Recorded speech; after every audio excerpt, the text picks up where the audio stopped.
Some are terrible, some are brilliant. Let's just focus on the positives. These are the best medium-sized SUVs to buy in 2024. We're not just talking about brand new either. We're going to be covering everything from under $5,000 to over $50,000. And we're going to start with the Honda CR-V. Thanks to these being available over 6 generations from the mid-90s to, well, right now, there should be a CR-V to suit every budget. But no matter what, there's a constant that we would highly recommend sticking to. That's making sure it's powered by Honda's iconic 2.4-litre K24 engine. These days, the 2.4, look, it is a little bit on the thirsty side when compared to modern small capacity turbo engines, but where it lacks in fuel economy, it dominates in reliability. It is bulletproof, especially when backed with a solid service history. And speaking of modern turbocharged engines, we'd be very cautious when looking at the 1.5-litre turbo available in CR-Vs from 2017 onwards. Most on the used market should be okay, but there are reports of oil dilution and consumption issues, head gaskets failing, and carbon buildup complications. Now, first-gen examples are cool, but they are nearly 30 years old, so our pick if you are on a tight budget is to find the lowest mileage, best condition, second or third gen with a full service history that you can find. If you have $20,000 and more, check out the 4th and 5th gen examples and hunt for a higher spec model so it comes with as many safety and tech features as possible. Now, before we go on, with medium SUVs being, let's be honest, one of the more sensible categories of cars out there, we are basing this video on the really important stuff. We're talking value for money, reliability, build quality, the overall ownership experience, and just the costs involved when it comes to ownership. So next up, it's the Mitsubishi Outlander. Now, these have been available over 4 generations, but the first generation is getting a bit long in the tooth these days, and for what they're asking on the used market, there are just better alternatives out there. The most recent 4th generation, it's a bit too new to judge long-term reliability, and even though Mitsubishi offers some of the longest warranty periods in the business, it does share quite a number of components with Renaults and Nissans, and this can be concerning. Our worst medium-sized SUVs of 2024 video does explain further. That leaves us then with the 2nd and 3rd gen that, fun fact, are built on ostensibly the same platform, share similar power plants. They are one of the only 7-seat SUVs in this category, plus the 3rd gen is available as a plug-in hybrid. Also, the Outlander, it is one of the larger SUVs in this category. In fact, it's so large it's basically knocking on the door of the large SUV category. While we're talking the middle 2 generations of Outlander, thanks to Mitsubishi's apparent addiction to facelifts and updates, the aesthetics and what features each example actually provides can vary substantially. As far as negatives go, look, the build quality and reliability, it can be a bit hit and miss. Many owners adore theirs and have never ever had an issue, but other owners have had all of the issues, especially if those owners' Outlanders have a CVT as the transmission.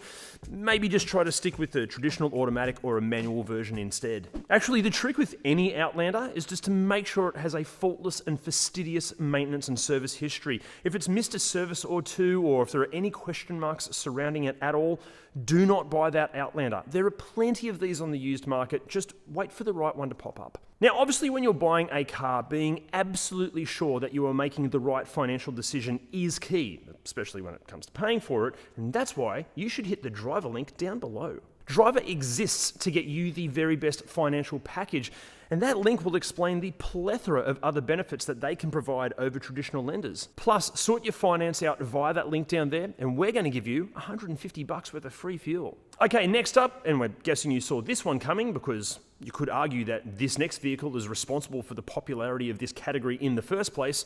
It's the Toyota RAV4. It's no secret these are just built to last. There are plenty of first-generation RAVs still running around perfectly despite having hundreds of thousands of kilometers on the clock, and these can be had for well under $10,000. Second and third gen RAVs are less of a death trap and understandably offer a far more pleasant driving experience, especially if it's a third gen packing the 3.5-litre V6. A great second gen example, it's going to be asking just under $15,000 here in Australia. The best third gen examples, a little bit over that. But for us, the sweet spot is the 4th generation. Stick with the petrol engine, and with pricing ranging from under $20,000 to just over $40,000, the huge range of used examples on offer will provide everything from the bare necessities base specs through to leather-lined and feature-packing more recent examples. And if you have a few more dollars to play with, like say $25,000 to $60,000, the current 5th generation is superb. It's no wonder 5th gen hybrid models at one point had a 2-year-long waitlist. Just be warned, Toyota infotainment systems, especially some of the earlier ones, oh my god, they suck. So just maybe budget for a quality aftermarket system. Also, as reliable and sensible and dependable as a RAV4 can be, they're not the most exciting car to drive or look at or live with, are they? If only there were a medium-sized SUV that combined brilliant mechanical reliability with really good looks and an engaging driving experience, how awesome would that be? Oh wait, there is. It's our top pick. It's the Mazda CX-5. But here's the hot tip. Avoid the diesel variants. Some diesel owners will claim they've never had an issue. Those owners should go and buy a lottery ticket. For us, just stick with the petrol power plants, and if your budget can stretch to it, go with the 2.5 litre. Also, with the used market compressing prices between lower and higher spec examples, we'd be spending that little bit extra and going with a higher trim spec. Now in Australia, that is going to be a GT or a Kia, and that way you'll not only get more features and tech, but also all-wheel drive. In higher spec forms, $15,000 to $35,000 will get you into a 2012 to 2016 first generation. A second generation, it'll be asking anywhere from about $20,000 to $50,000, but both generations are excellent. However, there is a standout. Spend from $30,000 and this opens up the option of the 2.5 litre turbocharged models. These things, they are excellent and they're quite possibly our top pick on the used market for this category. Are you tired of streaky, squeaky wipers? Confused by wipers that are hard to buy and even harder to fit? Sick of paying extortionate prices for wipers? Well, introducing WiperTech.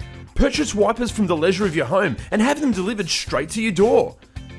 Not only are they a piece of cake to fit, they fit perfectly, and you can now enjoy streak and squeak-free wipering all day. Plus, use our code and get 15% off your purchase. Now we're thinking you most likely want to see the medium-sized SUVs that you should avoid at all costs, right? Well, the link for that video is down below. But we haven't finished yet because this video has a few, let's say, honorable mentions, starting with the Subaru Outback. Technically, the Outback is categorized as a large SUV, but as it only seats 5, it's generally only slightly longer than its sibling Subaru Forester, and it is smaller overall than the majority of large 7-seat SUVs. Surely it can sneak into this criteria. The Outback is ostensibly a jacked-up Liberty or Legacy wagon, and this lends itself to superb on-road driving manners. Plus, with Subaru's symmetrical all-wheel drive systems, will shock many at just how capable it is when the going gets tough, no matter what generation. Pricing ranges from under $5,000 to over $60,000. However, they do come with a warning, especially if you value what's in your savings account. Unless it's a very, very recent example, we'd be avoiding any featuring a CVT transmission, especially on 4th generation examples. Plus, the 2.5 litre engines across earlier generations have a shocking relationship with head gaskets. Although these days, you'd like to think that those 2.5s have had those head gasket issues sorted out once and for all. Also, the diesel engines in these, yeah, they're not without their issues as well.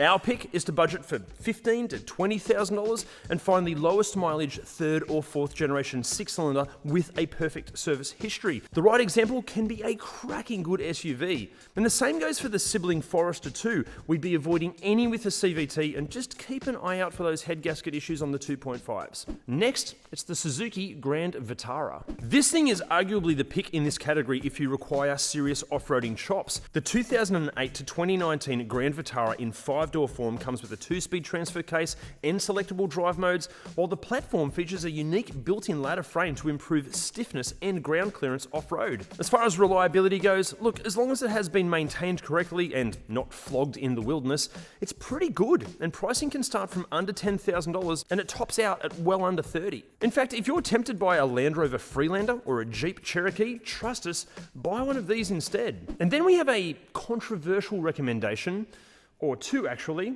although they pretty much are the same thing.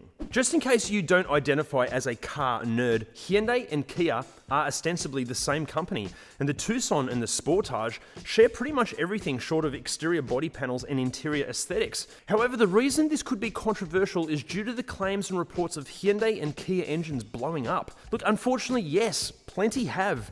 So many, in fact, that there have been class action lawsuits against Hyundai for exactly this reason. However, Hyundai and Kia have issued recalls, they've admitted to quality issues, and they've repaired and even replaced some of these problem engines. And according to many experts, the reason some of these engines have gone boom in the first place is due to missed servicing and maintenance. So with this in mind, and with the Tucson and the Sportage generally offering so much car for the money, which should you check out? We'd be on the hunt for post-2015 models. Prior to this, they are getting a bit long in the tooth these days, and you're probably better off getting something else. Post-2015, Tucsons and Sportage kick off from around about $10,000. The facelifted and updated post-2018 examples, they start from a little bit under $20,000 and top out at over $40,000. And if you're after the more recent generations, from 2020 for the Tucson and 2021 for the Sportage, and you should be because these are superb, $30,000 to $65,000 will get you behind the wheel. And then we have a real wild card. It's the Ford Cougar and Escape, but specifically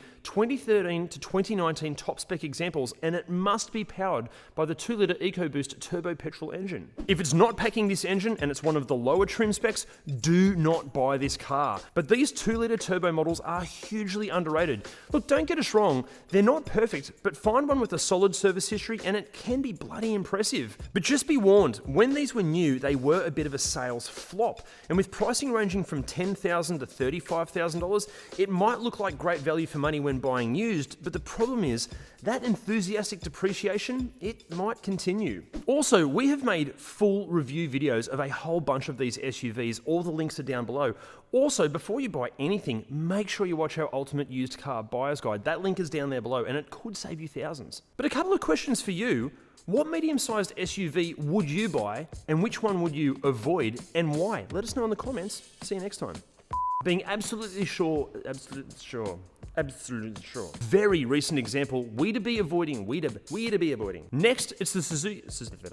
So with pricing ranging from